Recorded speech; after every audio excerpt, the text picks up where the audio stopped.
दोस्तों, वही कुछ होने जा रहा है हमारे देश में जिसका खतरा था और जिसका डर था। ये खबर आप सुन करके आपके माथे पर पसीना आ जाएगा और आप सोचने पर मजबूर हो जाएंगे कि प्रधानमंत्री मोदी और बीजेपी सरकार आखिर क्या करने जा रही है।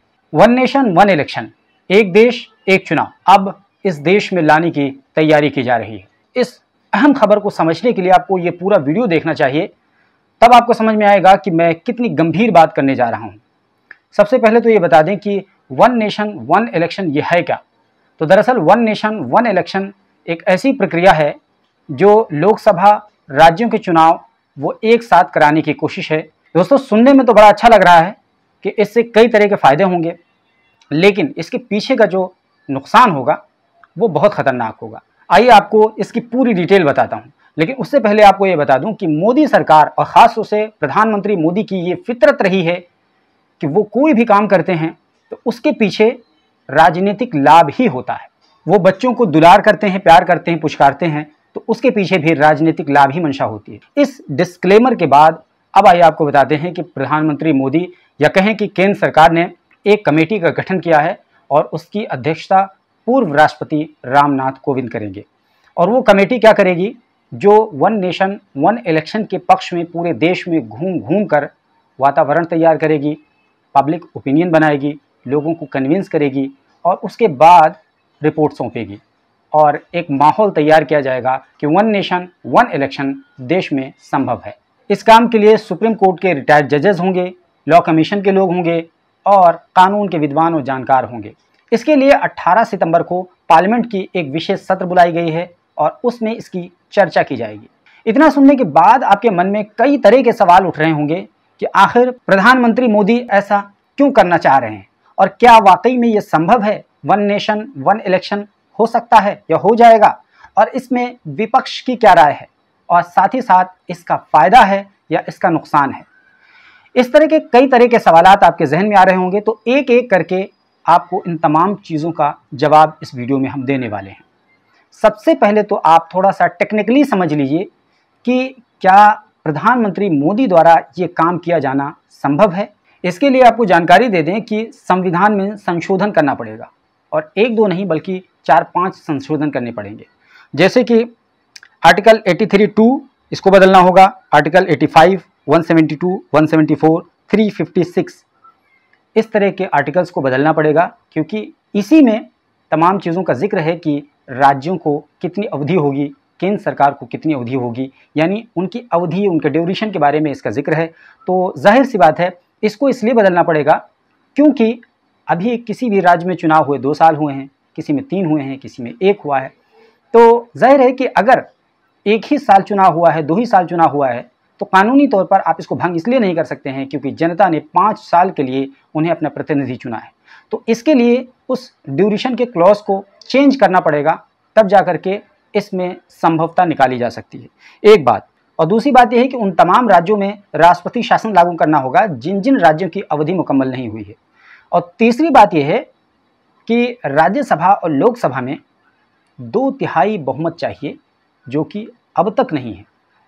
और चौथी बात यह है कि जितने भी स्टेट्स हैं, कुल मिलाकर कहें तो 29 स्टेट्स हैं और 2 ऐसे स्टेट्स हैं जहां पर चुनाव होता है, चुनाव की प्रक्रिया होती है। तो इस तरीके से कुल 31 हुए और 31 में से बहुमत के साथ यानी कुल 16 स्टेट्स को साथ आना पड़ेगा।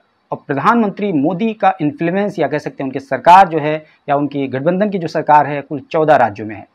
इस एतबार से वो ऐसा नहीं कर पाएंगे। तो कुल मिला के ये कहें कि टेक्निकली प्रधानमंत्री मोदी और उनकी पार्टी, उनके सरकार के लिए ऐसा करना काफ़ी मुश्किल है, बल्कि असंभव सा लगता है। लेकिन अब सवाल ये है कि अगर इतना मुश्किल और असंभव सा टास्क है तो प्रधानमंत्री मोदी ने इस काम को क्यों उठाया है, ये बड़ा सवाल है।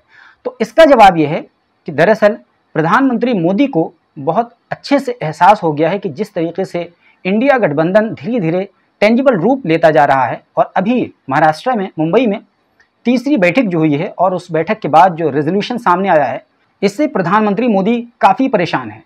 उनको लगता है कि 2024 में शायद उनके लिए खतरे की घंटी है। यही वजह है कि वो चाहते हैं कि 2024 में जो चुनाव हो और राज्यों के जो चुनाव हों वो एक साथ कराए जाएं कि 2015 में IDFC की एक रिपोर्ट सामने आई थी, उसमें ये आंकड़ा सामने आया था कि अगर दोनों चुनाव एक साथ हो जाते हैं, यानी लोकसभा के और राज्यों के, तो जो केंद्र में सरकार होती है उसके सरकार बनने के 77% चांस ज़्यादा होते हैं। यही डिफरेंस 6 महीने का हो जाता है, यानी लोकसभा के इलेक्शन के बाद अगर राज्यों के चुनाव होते हैं 6 महीने के बाद, तो ये चांसेस घट करके 61% पर आकर रुक जाते हैं। यानी कि जो केंद्र सरकार को वोट मिलेंगे वो 61% वोट मिलेंगे, और ये गैप जितना ज़्यादा बढ़ता चला जाता है, पॉसिबिलिटी और चांसेस कम होते चले जाते हैं। तो ये रिपोर्ट भी मद्देनज़र है। क्यों? उसके पीछे का कारण ये होता है कि जो नेशनल इश्यूज़ होते हैं उन इश्यूज़ से केंद्र सरकार को फ़ायदा होता है, और लोकल जो इश्यूज़ होते हैं उससे राज्यों को फ़ायदा होता है। लेकिन जब एक साथ दोनों हो जाएंगे तो जो नेशनल इश्यूज़ हैं वो न केवल ये कि लोकसभा के चुनाव लड़ने वालों को फ़ायदा पहुंचाएंगे, केंद्र में जिसकी सरकार होगी उसको, बल्कि उसी सरकार की, उसी पार्टी के लोगों को राज्यों में भी फ़ायदा होगा, क्योंकि वो नेशनल इश्यूज़ आम लोगों के दिमाग को हिट करेंगे और लोकल इश्यूज़ को वाइप ऑफ कर देंगे। जैसे कि मैं आपको बताऊं कि अभी चंद्रयान 3 लॉन्च हुआ, पूरे देशवासियों का सीना गर्व से चौड़ा है, तो बहुत सारे फ्लोटिंग वोट्स जो होते हैं जिनको आसानी के साथ मोबिलाइज किया जाता है, वो राष्ट्र भावना के नाम पर, देश के गौरव के नाम पर, सिक्योरिटी के नाम पर, अंतर्राष्ट्रीय सम्मान के नाम पर, इन तमाम इश्यूज़ पर आम लोगों को मोबिलाइज किया जा सकता है, और केंद्र के वो नेशनल इश्यूज़ जो हैं वो लोकल इश्यूज़ पर हावी पड़ जाते हैं।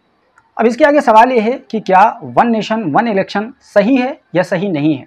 तो अगर इसका सादा सादा जवाब देखेंगे तो आपको प्राइमा फेसी लगेगा कि ये बिल्कुल ठीक बात है।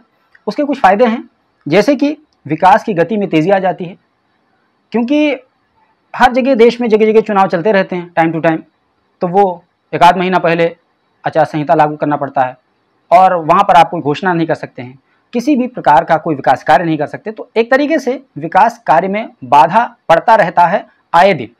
तो अगर वन नेशन वन इलेक्शन होगा, एक ही बार में 5 साल में चुनाव होगा तमाम राज्यों और लोकसभा के, तो इस तरीके से ये जो प्रॉब्लम है विकास की गति रुकने की, वो ख़त्म हो जाएगी। दूसरी बात यह है, सरकारी खजाने पर जो बोझ पड़ता है अतिरिक्त, वो नहीं होगा, एक ही बैग में सब निपट जाएगा।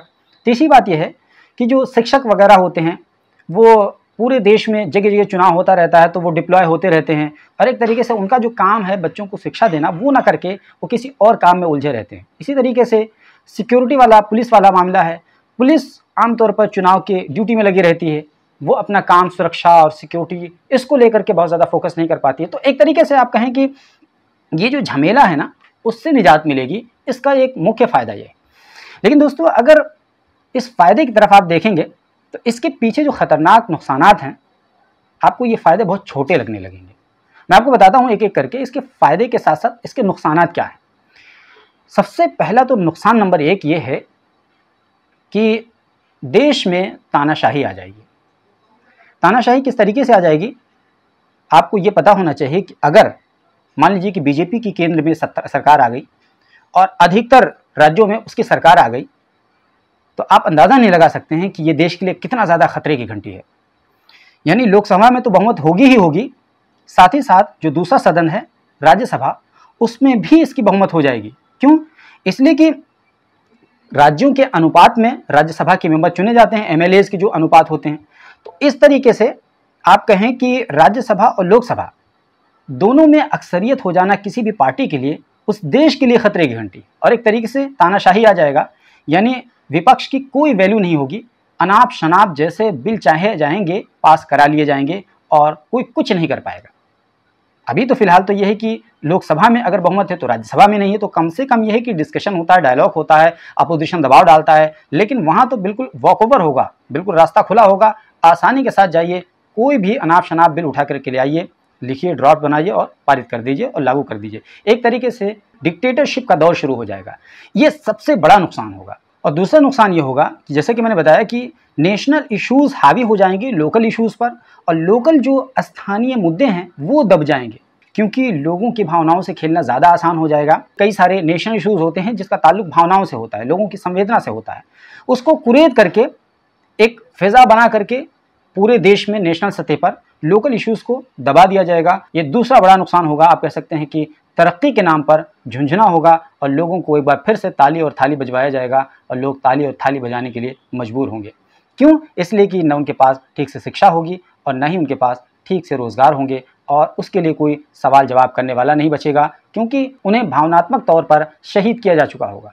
और तीसरी सबसे बड़ी जो लोगों को डर है, खदशा है, वो ये है कि प्रधानमंत्री मोदी की नीयत ठीक नहीं है। दरअसल हिंदुत्व की आइडियोलॉजी पूरे देश में थोपी जाने की कोशिश है, और इसी कोशिश के क्रम में यही नहीं बल्कि इसके अलावा भी कई तरह के काम करने का प्रयास है, जैसे कि यूसीसी उसी की एक प्रक्रिया है। अब यूसीसी पर सवाल किया जाता है कि यूसीसी होगा तो पूरे देश में इस चीज़ को लागू किया जाएगा, लेकिन दरअसल आरएसएस पिछले करीब 1 साल से इस प्रयास में है कि केवल और केवल मुसलमानों के इश्यूज़ को छेड़ा जाए और ट्राइबल्स और दूसरे लोगों को इश्यूज़ को इससे बाहर रखा जाए और यूसीसी को एक तरीके से देश में लागू किया जाए। तो एक रंगी करने की कोशिश होगी, और एक रंगी अगर हुई तो इस विविधता वाले देश में एक रंगी किसी भी सूरत में एक्सेप्टेबल नहीं होगा, क्योंकि हमारा देश विविधता वाला है, कई धर्मों, कई रंगों, कई मतों और कई संप्रदाय के लोगों का देश है।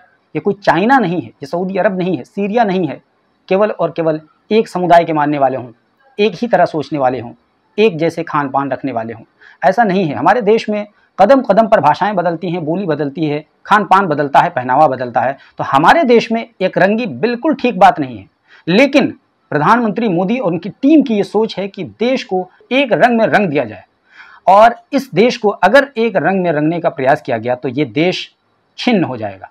ये सबसे बड़ा नुकसान होगा इस देश के लिए, क्योंकि जैसा कि हम सब ने देखा है पिछले 8-9 सालों में कि प्रधानमंत्री मोदी के सोचने और काम करने का जो तौर तरीका है वह बिल्कुल तानाशाहाना तरीका है। प्रधानमंत्री मोदी ये चाहते हैं कि वो तानाशाही रवैया अख्तियार करें, अभी फिलहाल कर नहीं पा रहे हैं क्योंकि सुप्रीम कोर्ट का डंडा खड़ा हुआ है चंद्रचूड़ की अगुवाई में, और ये कोशिश है कि चंद्रचूड़ जैसे लोगों को हटा दिया जाए, यानी जो जजों की नियुक्ति जज करते हैं कोलिजियम के माध्यम से, वो सिस्टम ही हटा दिया जाए। ये प्रयास है, लेकिन अब तक इसमें कामयाब नहीं हो पाए हैं।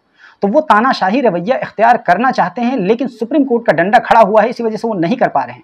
आप कह सकते हैं कि चंद्रचूड़ के आगे इनकी चल नहीं पा रही है, वरना ये चुनाव की प्रक्रिया कब का खत्म करके तानाशाह बन चुके होते, क्योंकि इनकी जो फितरत है वो शी जिनपिंग जैसी है, किम जोंग उन जैसी है, व्लादिमीर पुतिन जैसी है। लेकिन भारत के इस मजबूत डेमोक्रेटिक सेटअप में वो अपनी फितरत को नहीं चला पा रहे हैं और तानाशाही रवैया नहीं इख्तियार कर पा रहे हैं। दोस्तों, आपको बता दें कि हमारा देश फेडरल स्ट्रक्चर रखता है। फेडरल स्ट्रक्चर का मतलब ये होता है कि कुछ शक्तियां केंद्र को होंगी तो कुछ शक्तियां राज्य को होंगी, लेकिन प्रधानमंत्री मोदी ये चाहते हैं ये यूनिटरल सिस्टम कायम कर दिया जाए, यानी कंप्लीट शक्ति जो हो वो केंद्र के पास हो, और शायद हमारे देश में ऐसा कभी नहीं हो सकता है। अब ऐसे में सवाल यह है कि अगर one nation one election Bharat जैसे देश में संभव नहीं है तो प्रधानमंत्री मोदी इसके लिए प्रयास क्यों कर रहे हैं, कोशिश क्यों कर रहे हैं? तो ये तो वही जाने की क्यों कोशिश कर रहे हैं। लेकिन राहुल गांधी ने अपने बयान में ये कहा है कि वन नेशन वन इलेक्शन का मसला मुद्दों से भटकाने के लिए है, और राहुल गांधी की बात में इसलिए भी दम लगता है कि जिस तरीके से अपोजिशन की मीटिंग दर मीटिंग होती चली जा रही है इंडिया गठबंधन की, उससे प्रधानमंत्री मोदी को काफ़ी परेशानी का सामना करना पड़ सकता है 2024 में। इसलिए प्रधानमंत्री मोदी हर वो हरबा इख्तियार करने का प्रयास कर रहे हैं जो उन्हें 2024 में एक बार फिर से प्रधानमंत्री पद की कुर्सी दिला सके। वैसे दोस्तों, वन नेशन वन इलेक्शन के बारे में आपको क्या कुछ कहना है? क्या वन नेशन वन इलेक्शन देश के लिए ठीक है, या वन नेशन वन इलेक्शन के लिए जो खतरात और खदशात हैं क्या वो दुरुस्त हैं? इस पर जो भी आपकी राय बनती हो प्लीज़ कमेंट बॉक्स में ज़रूर बताइए, और हमारे चैनल पर पहली बार आए हैं तो सब्सक्राइब कर लीजिए, और बगल में घंटी का निशान बना होगा उसको दबाकर ऑल पे सेट कर लीजिए, ताकि जैसे ही वीडियो अपलोड हो फ़ौरन इसकी जानकारी आपको मिले।